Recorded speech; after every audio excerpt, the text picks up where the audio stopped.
Hello everyone, welcome आप सभी का अपना एजुकेशन। जैसा कि आप लोग थंबनेल में देखे होंगे, ये क्लास भाग 3 मूल अधिकार का होने वाला है और अनुच्छेद 32 से 35 तक होने वाला है।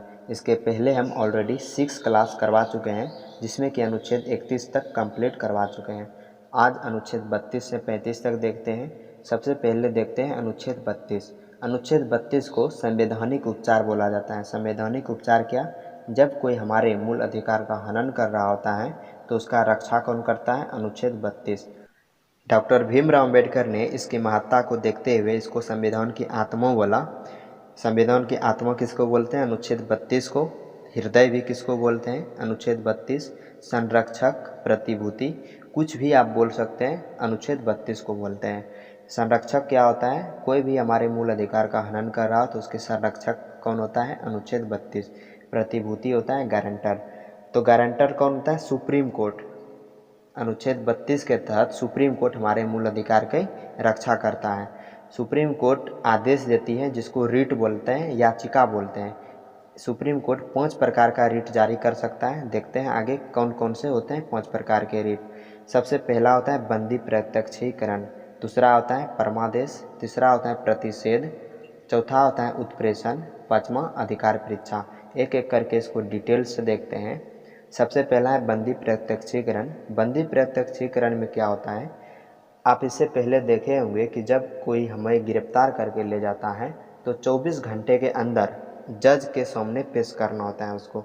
लेकिन कोई कारणवश वो जज के सामने नहीं पेश कर पाता है और उसके पास कोई सबूत नहीं है, तो क्या होता है? जज उसको बंदी प्रत्यक्षीकरण रिट जारी करती है कि उस बंदी को तुरंत छोड़ा जाए। तो ये सबसे बड़ा व्यक्तिगत स्वतंत्रता है हमारा, कि जब कोई हमारे अधिकार का उल्लंघन कर रहा हो, कोई यदि वो कोई पुलिस ही हो, तो जज क्या करती है? बंदी प्रत्यक्षीकरण नामक रिट जारी करके तुरंत छोड़ने का आदेश देती है। दूसरा है परमादेश। परमादेश को इंग्लिश में मैंडेमस बोला जाता है। ये भी एक तरह का आदेश ही होता है जो सरकारी कर्मचारी को देता है। सरकारी कर्मचारी जब अपना ड्यूटी ठीक से नहीं करता है तो सुप्रीम कोर्ट इस पर परमादेश जारी करती है। अधिकार परीक्षा तीसरा है, इसको इंग्लिश में को वारंटो बोला जाता है। जब कोई अपना अधिकार से बढ़कर कोई काम करता है तो उस पर को वारंटो नामक रिट जारी करता है सुप्रीम कोर्ट। अधिकृत काम को रोकने के लिए बहुत जगह आप देखे होंगे कि टोल टैक्स लगाया जाता है। तो टोल टैक्स बहुत जगह सरकारी होता है, लीगल होता है, लेकिन जब इलीगल टोल टैक्स लगाया जाता है तो सुप्रीम कोर्ट क्या करती है? उसको अधिकार परीक्षा को वारंटो रिट जारी करती हैं उस पर। अगला है प्रतिषेध। प्रतिषेध निचली अदालत पर लगाया जाता है। जब कोई निचली अदालत अधिकार का उल्लंघन कर रही होती है। उत्प्रेषण क्या है? ये भी निचली अदालत पर लगाया जाता है, लेकिन जब फैसला सुना चुकी होती है कोई निचली अदालत अपना अधिकार का उल्लंघन करते हुए, तब क्या करती है? सुप्रीम कोर्ट उस पर उत्प्रेषण लगाती हैं। तो ये 2 प्रकार में आपको कन्फ्यूजन नहीं रखना है। जब कोई अधिकार का उल्लंघन कर रही होती है और ये कर चुकी होती हैं, यही अंतर है दोनों में। तो देख लिया 5 प्रकार का रिट: बंदी प्रत्यक्षीकरण, परमादेश, अधिकार परीक्षा और प्रतिषेध उत्प्रेषण। देखते हैं आगे। यहाँ पर आप देख सकते हैं किसी भी पर्सन को रिलीज करने के लिए हाइबियस कार्पस लगाया जाता है, और जब कोई अपना अधिकार का प्रयोग कर रहा हो तो उस पर को वारंटो लगाया जाता है। मेंडेमस क्या होता है? जब कोई सरकारी कर्मचारी ठीक से काम नहीं करता है, अपना ड्यूटी नहीं निभाता है। और सर्टिडियरी क्या होता है? जब अधिकार का प्रयोग कर चुकी होती है कोई अदालत। प्रोहिबिशन क्या होता है? जब अधिकार का प्रयोग कर रही होती है। तो यहाँ तक हम लोग क्या देखें कि सुप्रीम कोर्ट हमारे मूल अधिकार का रक्षक होता है। यदि कोई भी हमारे मूल अधिकार का हनन कर रहा हो तो अनुच्छेद 32 के तहत डायरेक्ट हम सुप्रीम कोर्ट जा सकते हैं। लेकिन इससे अन्य यदि कोई भी मामला हो तो सबसे पहले हम लोग को कहाँ जाना होता है? डिस्ट्रिक्ट कोर्ट जाना होता है। डिस्ट्रिक्ट कोर्ट के बाद एडमिट सूट लेकर हाई कोर्ट जाते हैं। इसके पहले क्या करवाना होता है? Admit suit. एडमिट सूट क्या होता है? एडमिट सूट हमारे मामले की जांच होती है कि ये आगे जाने के लायक है या नहीं। उसके बाद हम लोग जाते हैं हाई कोर्ट। हाई कोर्ट का भी यदि फैसला पसंद नहीं हो तो आप जा सकते हैं सुप्रीम कोर्ट। लेकिन अनुच्छेद 32 के तहत हमारे कोई यदि मूल अधिकार का हनन कर रहा हो तो हम लोग डायरेक्ट सुप्रीम कोर्ट जा सकते हैं।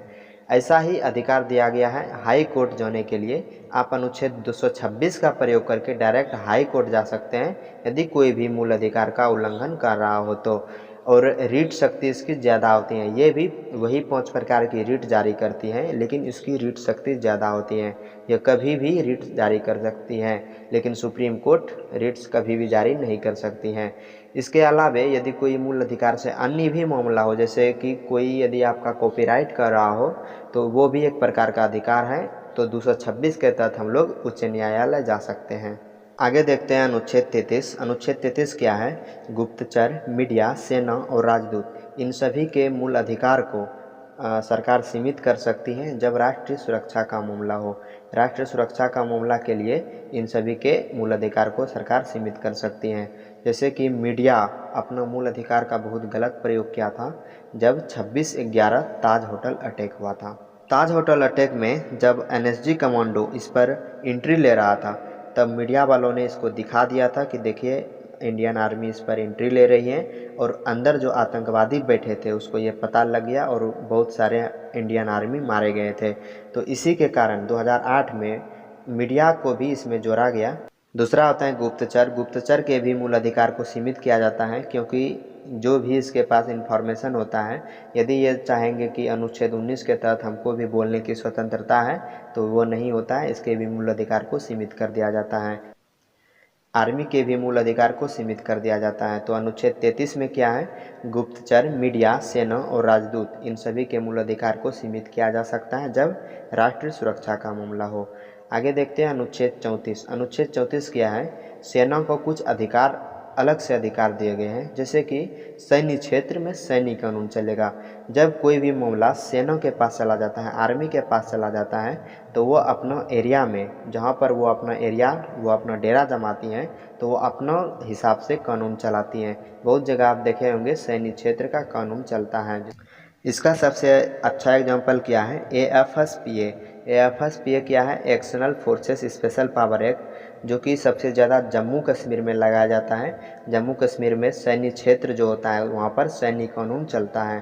तो देख लिए हम लोग अनुच्छेद 33 और 34। अनुच्छेद 33 में क्या है?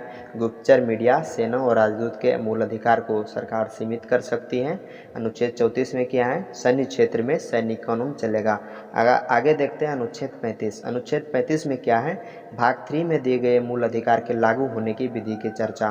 कैसे मूल अधिकार लागू किया जाएगा, कैसे कोई मूल अधिकार लागू होगा, उसके विधि की चर्चा अनुच्छेद 35 में दिया गया है। इसको और डिटेल से हम लोग जब 370 पढ़ेंगे तब इसको और डिटेल से ये उसी से रिलेटेड है।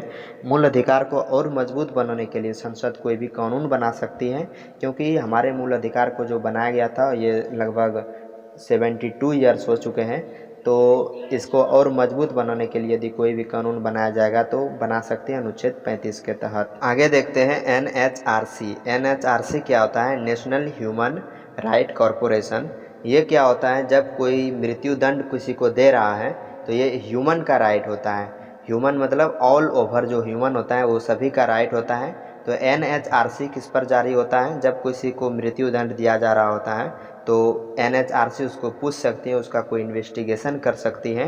और ये क्या, इसका जो चीफ होता है वो रिटायर्ड चीफ जस्टिस होता है। जब 65 साल के बाद कोई भी जज रिटायर होता है तो उसको NHRC का चीफ बनाया जाता है। आगे देखते हैं नोट। नोट क्या है?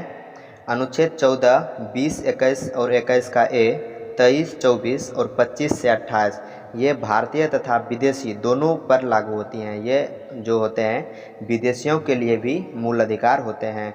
और अनुच्छेद 15, 16 और 19, 29 एवं 30 ये सभी सिर्फ किसको दिए जाते हैं? भारतीय को दिए जाते हैं। आगे देखते हैं हड़ताल करना। हड़ताल करना हमारा मूल अधिकार नहीं है। इसके पहले हम लोग अनुच्छेद 19 में देखे थे हम अपना बात रख सकते हैं, लेकिन जब हम अपना बात रख रहे होते हैं, रोड सड़क जाम कर देते हैं, हड़ताल करते हैं, तो उसमें क्या होता है? किसी के मूल अधिकार का हनन भी हो रहा होता है। इसीलिए हड़ताल करना हमारे मूल अधिकार में शामिल नहीं है। यदि कोई हड़ताल करता है तो उसको पुलिस क्या कर सकती है? गिरफ्तार कर सकती है। अस्थायी निवास तथा रोजगार ये भी मूल अधिकार नहीं है। वोट डालने का अधिकार जो होता है ये मूल अधिकार नहीं है, ये एक राजनीतिक अधिकार है। इसके पहले भी हम लोग देख चुके थे। प्रतिबंधित कौन कर सकती है हमारे मूल अधिकार को? संसद कर सकती है, और निलंबित राष्ट्रपति कर सकती है। मूल अधिकार जो है हमारा वो USA से लाया गया था। तो यहाँ तक हम लोग अनुच्छेद 35 तक कंप्लीट कर चुके हैं, जिसमें कि टोटल मूल अधिकार कंप्लीट हो चुका है। यहाँ पर हम लोग क्या क्या देखें, अनुच्छेद 14 से 18 जो था वो समानता का अधिकार था, अनुच्छेद 19 से 22 स्वतंत्रता का अधिकार था, अनुच्छेद 23 से 24 शोषण के विरुद्ध अधिकार, अनुच्छेद 25 से 28 धार्मिक स्वतंत्रता का अधिकार, अनुच्छेद 29 से 30 संस्कृति एवं शिक्षा संबंधी अधिकार और अनुच्छेद 32 संवैधानिक उपचार। लोग अनुच्छेद 35 तक कंप्लीट कर चुके हैं, जिसमें कि मूल अधिकार कितने होते थे 7, अभी 6 बचे हैं, सभी को कंप्लीट एक एक करके करवा चुके हैं हम। अब देखेंगे आगे आने वाले क्लास में भाग 4, जिसमें कि नीति निर्देशक तत्व होने वाला है। तो यदि आपको वो वीडियो चाहिए तो आपको चैनल को करना होगा सब्सक्राइब। मिलते हैं नेक्स्ट वीडियो में। Thank you. जय हिंद।